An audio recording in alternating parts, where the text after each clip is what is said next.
مسکرا رہا ہے، اور جیتی جاگتی آنکھوں سے آپ اپنی پھوپھی ام ہانی کے گھر میں تشریف فرما ہے، آرام فرما رہے ہیں۔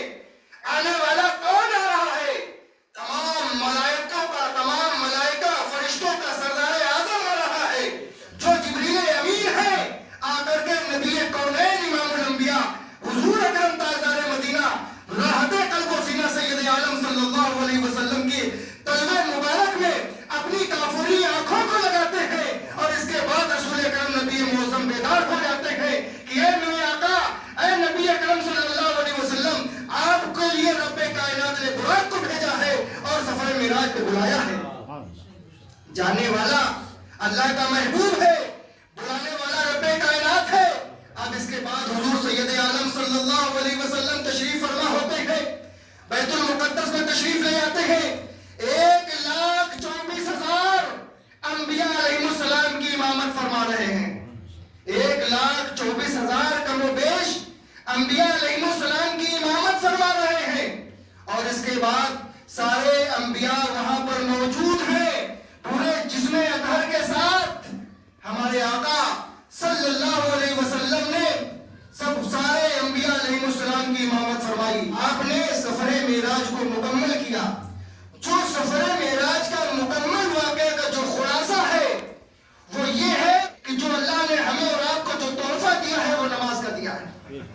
9 وقت کی نماز اللہ نے دی، اور حضور سید عالم صلی اللہ علیہ وسلم 5 مرتبہ تشریف لے گئے رب کائنات کی بارگاہ میں۔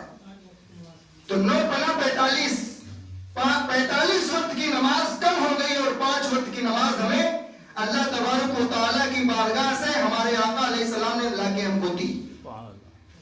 جب ہم نے اپنے نبی کریم صلی اللہ علیہ وسلم کے سفر معراج کو حق جانا، حق مانا، سب کچھ مان لیا کہ ہمارے آقا صلی اللہ علیہ وسلم جسم اطہر کے ساتھ اپنی جاگتی آنکھوں سے رب کا دیدار کیا، یہ ہمارا عقیدہ ہے، یہ ہمارا ایمان ہے کہ جب اللہ کے رسول نے فرمایا کہ ہم معراج سے جو تحفہ آپ کے لیے لے کر کے آئے ہیں وہ 5 وقت کی نماز ہے۔ اللہ نے دی ہم کو 50 وقت کی تھی، لیکن وہ 5 وقت کی ہے۔ اگر کوئی بھی مسلمان، کوئی بھی مومن، کوئی بھی اللہ کا بندہ 5 وقت کی نماز ادا کرے گا تو اس کو ثواب 50 وقت کا ملے گا۔ یہ ہمارے نبی کی الفت اور محبت کا سرمایہ ہے کہ اگر ہم اس کو اپنے دل میں بسائیں گے، سینے میں سجائیں گے اور نبی کا ذکر کریں گے تو ہماری دنیا بھی کامیاب ہوگی، قبر بھی کامیاب ہوگی، آخرت بھی کامیاب ہوگی۔ جاگنا ہے جاگ لے، افلاک کے سائے تلے، حشر تک سونا پڑے گا خاک کے سائے تلے۔ یہ دنیا یہ عارضی ہے، یہ ختم ہونے والی ہے، اور اگر باقی رہنے والی کوئی چیز ہے تو وہ ہمارا ایمان ہے، ہمارے عمل ہے۔ اگر یہ ہمارے عمل دنیا میں ہم نے رسول کی محبت سے سجایا سنوارا اور اپنی زندگی کو بنایا تو یہ سمجھ لیجئے کہ میری بات بن گئی ہے تیری بات کرتے کرتے۔ ہمارا کوئی اتنا بڑا عمل نہیں ہے، لیکن یہ رسول اللہ صلی اللہ علیہ وسلم کی محبت کی ہماری زندگی کی معراج ہے کہ اگر ہم نے اپنی زندگی میں رسول اللہ سے محبت کی ہے تو آج ہمیں دنیا جانتی اور پہچانتی اس لیے ہے کہ ہم محمد رسول اللہ کے غلام ہیں، نبی کا کلمہ پڑھنے والے ہیں۔ ہمارے سروں پہ جو تاج ہے وہ محمد رسول اللہ صلی اللہ علیہ وسلم کی عطا ہے، ہمارے جو چہرے پہ داڑھی ہے یہ رسول اللہ صلی اللہ علیہ وسلم کی سنت مبارکہ ہے۔ آج ہمیں دنیا جانتی اس لیے ہے، پہچانتی اس لیے ہے، مانتی اس لیے ہے کہ ہماری نسبت سلسلے عالیہ مداریہ سے ہے، ہمارے پاس نسبت ہے، اور نسبت کی بنیاد پہ شے ممتاز ہوتی ہے۔ کسی کی کوئی اہمیت نہیں ہے، اگر اہمیت ہے تو اس کے ایمان کی اہمیت ہے۔ آج اگر مسجد کے اندر جو اینٹ لگی ہے تو اس لیے کہ وہ مسجد کے اندر اینٹ لگی ہے، اگر وہی اینٹ پخانے میں لگا دی جائے، ٹوائلٹ میں لگا دی جائے، غسل خانے میں لگا دی جائے، آپ کے گھر میں لگا دی جائے، روڈ کے کھانچے پہ لگا دی جائے تو اس کی کوئی اہمیت نہیں ہے۔ اہمیت جب بنتی ہے جب اس کی نسبت ہو جاتی ہے کسی پاک جگہ سے۔ حضرت خالد بن ولید کو دیکھیے، کیا ہے خالد بن ولید؟ حضور سید عالم صلی اللہ علیہ وسلم کے شہدائی ہے، صحابی رسول ہے، رسول اللہ سے محبت اور عفت کرنے والے ہیں، میدان جنگ میں ہے اور آپ دشمنوں کے نرغے میں ہے، آپ کی پگڑی مبارک گر جاتی ہے اور چاروں طرف سے تلوار اور نیزے اور برچھی اور ڈھالوں کی بوچھار ہے اور میدان جنگ میں خالد بن ولید ہے، تو اپنی خالد بن ولید کے جسم میں کوئی ایسی جگہ باقی نہیں تھی جہاں پر نیزوں کے، تیروں کے، برچھیوں کے، ڈھالوں کے کوئی نشان باقی نہ ہو۔ ہر جگہ خالد بن ولید رضی اللہ تعالیٰ عنہ کے پورے جسم مبارک پہ، جسم اطہر پہ نیزوں اور تیروں اور برچھیوں کے، ڈھالوں کے نشان تھے، دشمنوں کے نرغے میں ہیں۔ خالد بن ولید کی امامہ شریف گر جاتا ہے تو چاروں طرف سے تیر ہے، برچھی ہے، بوچھار ہے، تلواروں کی مار ہے، لیکن خالد بن ولید کسی تلوار کی پرواہ نہیں کرتے، کسی برچھی کی پرواہ نہیں کرتے۔ خالد بن ولید پگڑی کی طرف جھپٹتے ہیں اور پگڑی کو چومتے ہیں، اپنے سر مبارک پر رکھتے ہیں۔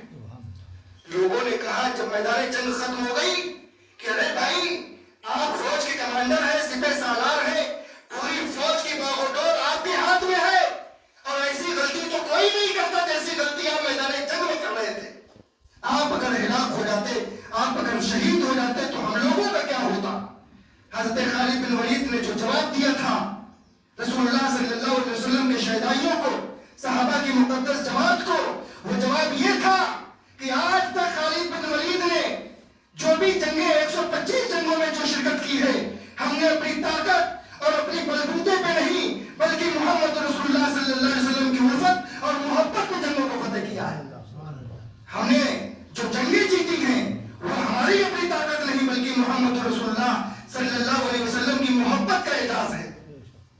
حضرت خالد بن ولید کے پاس لوگ آئے عیسائی اور کہنے لگے عشق دیکھیے، محبت دیکھیے، ایمان دیکھیے، جب ایمان ہمارا مکمل ہوگا، جب ہم مکمل مومن بنیں گے، مکمل مسلمان بنیں گے، جب تک ہمارا ایمان صحیح نہیں ہے، ایمان ڈاواڈول ہے، تو ہماری کوئی نماز، کوئی روزہ، کوئی حج، کوئی زکات کچھ قبول نہیں ہے اللہ کی بارگاہ میں۔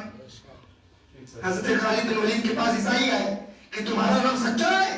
کہ بے شک ہمارا رب سچا ہے، ہمارا رب تو وہ ہے جس نے زمین بنائی، آسمان بنائے، چاند بنائے، سورج بنائے، ستارے بنائے، مجھے بنایا۔ کہ اگر تمہارا رب سچا ہے تو آؤ مباہلے کے میدان میں آ کر کے بیٹھ کے ہم سے مناظرہ کرو، اور مناظرے میں یہ ہے کہ ایک زہر کی شیشی ہے، ایک زہر کی شیشی ہے اور وہ زہر تم بھی پیو، ہم بھی پئیں۔ اگر تمہارا رب سچا ہے، جس کا رب سچا ہے تو وہ بچ جائے گا اور جس کا رب جھوٹا ہے وہ مر جائے گا۔ باطل ہمیشہ بھاگتا ہے، باطل ہمیشہ بھاگتا ہے۔ حضرت خالد بن ولید عیسائیوں کے درمیان مباہلے میں بیٹھے، ایک طرف عیسائی ہیں، ایک طرف خالد بن ولید ہیں، زہر کی شیشی کو کھولا گیا اور وہ زہر اتنا خطرناک ہے کہ اگر چمڑی پہ لگا دیا جائے، اوپری جلد پہ لگا دیا جائے تو جل کے راکھ ہو جائے، ہاتھ کٹ کے گر جائے، اتنا خطرناک زہر ہے۔ اس کے بعد شیشی کھولی جاتی ہے، تمام عیسائیوں کا مجمع بیٹھا ہوا ہے، خالد بن ولید کے سامنے شیشی کھول دی گئی۔ آپ نے کہا پیو زہر، تم بھی پیو، ہم بھی پئیں، تو شیشی دونوں طرف موجود ہے، اس میں بھی زہر ہے، اس میں بھی زہر ہے۔ حضرت خالد بن ولید کہتے تو پیو تم بھی، ہم بھی پیتے ہیں۔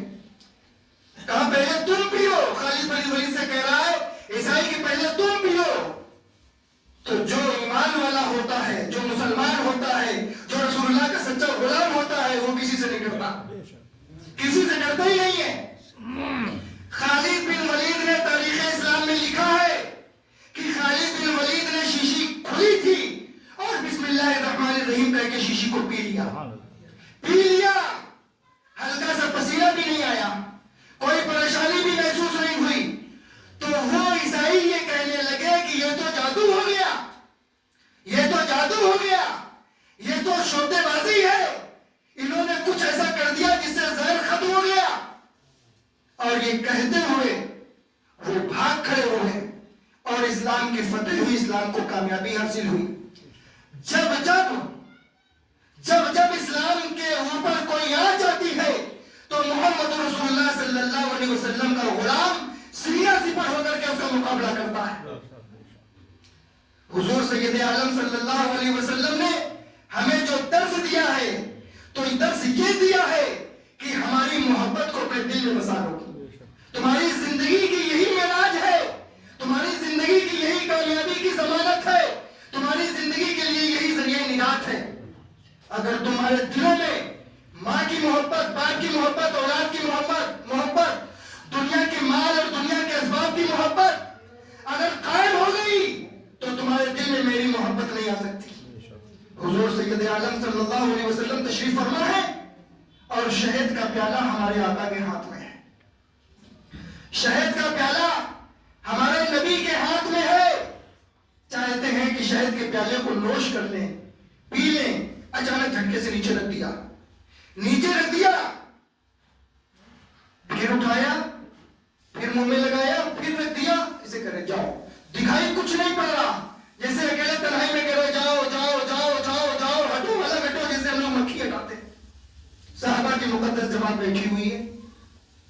3 مرتبہ آپ نے شہد کے پیالے کو لیا, ہونٹوں تک لے گئے اور لے جانے کے بعد نیچے رکھ دیا, اور اس کے بعد ہمارے آقا نبی کونین صلی اللہ علیہ وسلم کی آنکھوں مبارک سے, چشمے مبارک سے آنسو روا ہو گئے, آنسو نکلنے لگے. صحابہ نے پوچھا یا رسول اللہ صلی اللہ علیہ وسلم وجہ کیا ہے؟ آپ 3 مرتبہ اپنے ہونٹوں تک پیالے کو شہد کے لے گئے اور نیچے رکھ دیا, وجہ کیا ہے؟ ہمارے آقا نبی کریم صلی اللہ علیہ وسلم ارشاد فرماتے ہیں کہ ہمارے پاس دنیا آئی سج سمر کے, حسین و جمیل بن کے, خوبصورت بن کے, اور یہ کہا کہ مجھے آپ ایکسپٹ کر لیجئے, قبول کر لیجئے. دنیا کی بڑی بڑی حسن و جمال کی جو پیکر ہے, جو خوبصورت ہے, دنیا لڑکی بن کر کے, عورتیں بن کر کے ہمارے آقا کی بارگاہ میں حاضر ہوئی. ہمارے آقا علیہ السلام نے منع فرما دیا, ناپسند فرما دیا کہ جاؤ, ہمیں کوئی ضرورت نہیں.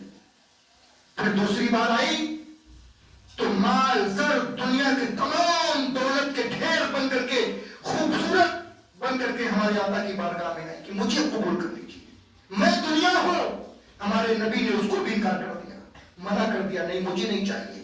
تیسری مرتبہ جب آئی تو اس نے یہ کہا کہ آپ نے حسن و جمال کو ترک کر دیا, دنیا چھوڑ دی, دنیا کا کوئی حسن, کوئی جمال آپ نے ایکسپٹ نہیں کیا, قبول نہیں کیا. دنیا کا کوئی مال زر, دنیا کے اسباب کوئی آپ نے قبول نہیں کیے. اور تیسری بار جب آئی تو اس نے یہ کہا کہ آپ کی امت اس کو ایکسپٹ کرے گی, آپ کی امت اس کو مانے گی, آپ کی امت اس سے محبت کرے گی اور اسی میں دیوانی رہے گی. حضرت عائشہ صدیقہ رضی اللہ تعالیٰ عنہ فرماتی ہے کہ کوئی ایسی شب, کوئی ایسی رات نہیں گزری جس میں ہمارے آقا نبی کریم صلی اللہ علیہ وسلم نے اپنی امت کو یاد نہ کیا ہو, اپنی امت کو یاد نہ کیا ہو.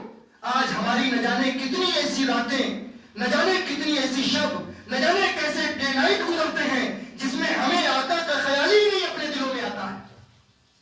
تو جو نبی ہمیں معراج میں نہیں بھولا, اپنی عبادتوں میں نہیں بھولا, اپنی نمازوں میں نہیں بھولا, اپنی خلوت اور اپنی جلوت میں نہیں بھولا, آج وہ رسول اللہ کی امت, رسول اللہ سے محبت کرنے والی, رسول اللہ کا دامن کا بند پڑھنے والی امت, آج وہ ہمارے آقا کو بھول گئی ہے. آج ہمارے دلوں میں دنیا کی محبت ہے, دنیا کے مال کی محبت ہے, اولاد کی محبت ہے, بیوی بچوں کی محبت ہے, جبکہ صحابہ کی مقدس کی جماعت جو تھی اس کے دلوں میں رسول اللہ کی محبت تھی. کون سی محبت تھی؟ کیا عشق تھا, کیا جذبہ تھا؟ رسول اللہ نے صحابہ کو کیا درس دیا تھا, صحابہ نے تابعین کو کیا درس دیا تھا, تابعین کو کیا درس دیا تھا. کہاں حلب ہے اور کہاں مکنپور ہے, کہاں دنیا کا گوشہ گوشہ اور خطہ خطہ ہے جہاں پر سرکار قطب المدار زندہ شاہ مدار علیہ رحمتہ و رضوان نے محمد رسول اللہ کے پیغام کو جا کے عام نہ کیا ہو. غریب نواز ہے, معین الدین چشتی اجمیری, حسن سنجری رضی اللہ تعالیٰ عنہ ہے, کیسے کیسے کشف و کرامات سے اللہ نے ان کو نوازا تھا. جب آپ کے دلوں میں اللہ کا خوف اور نبی کی محبت اور رسول اللہ کا عشق کا جذبہ ہوگا تو اللہ کی کل کائنات تمہارے لیے مددگار ثابت ہوگی. میں ٹی ٹی ایس میں پڑھتا تھا جاجموں میں, تو جہاں پہ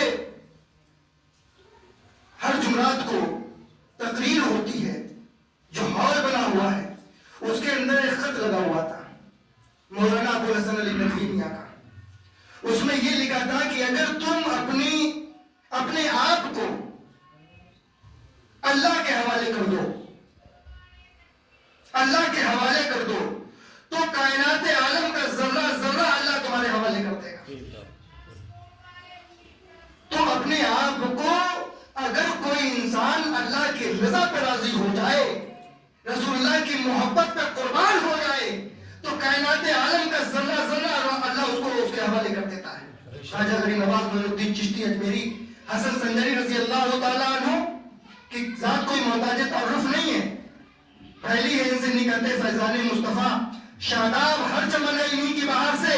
چشتی ہو، قادری ہو، صابری یا وارسی یا نقشبند وابستہ، سب ہے دامن قطب المدار سے. خواجہ غریب نواز ہے اور ایک جگہ سے گزر ہو رہا ہے، ایک پجاری بیٹھا ہوا ہے، آگ کی پوجا کر رہا ہے. خواجہ غریب نواز نے دیکھا، رک گئے. اللہ کے ولیوں کی حکمت ہوتی ہے کہ بھائی کیا کر رہے ہو؟ ارے پوجا کر رہے ہیں. کب سے کر رہے ہو؟ ہماری پوری زندگی ہو گئی، ہمارے باپ کی پوری زندگی ہو گئی، ہمارے دادا کی پوری زندگی ہو گئی، ان کے دادا کی پوری زندگی. اب زمانے سے پوجا ہوتی چلی آ رہی، تو کہا اس کے اندر ہاتھ ڈال دو.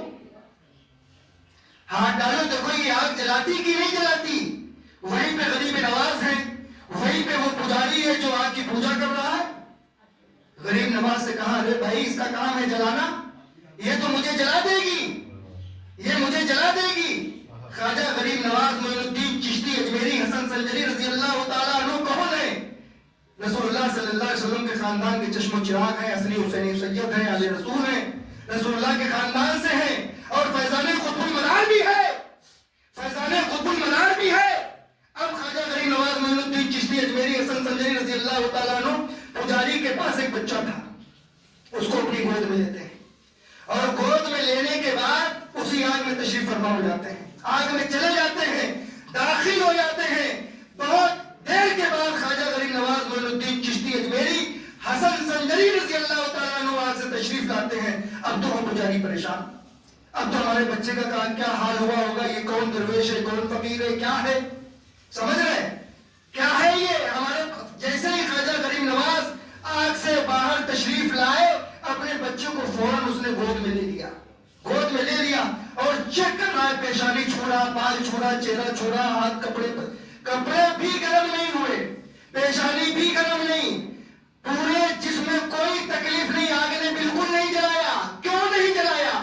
وجہ کیا تھی؟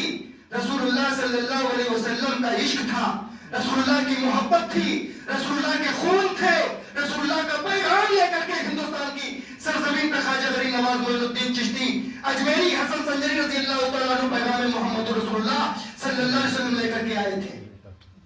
آج بھی جو ہو ابراہیم سلیمہ پیدا، آج کر سکتی ہے انداز گلستہ پیدا. دیوان گانے عشق محمد کو دیکھ کر گھبرا گئی ہے گردش دورہ، کبھی کبھی گردن میں ہاتھ ڈالے ہیں ماحول نجوم نے، گزرا ہے ان حدوں سے مسلمہ کبھی کبھی. عشق رسول پاک ہے سرمایہ ایمان،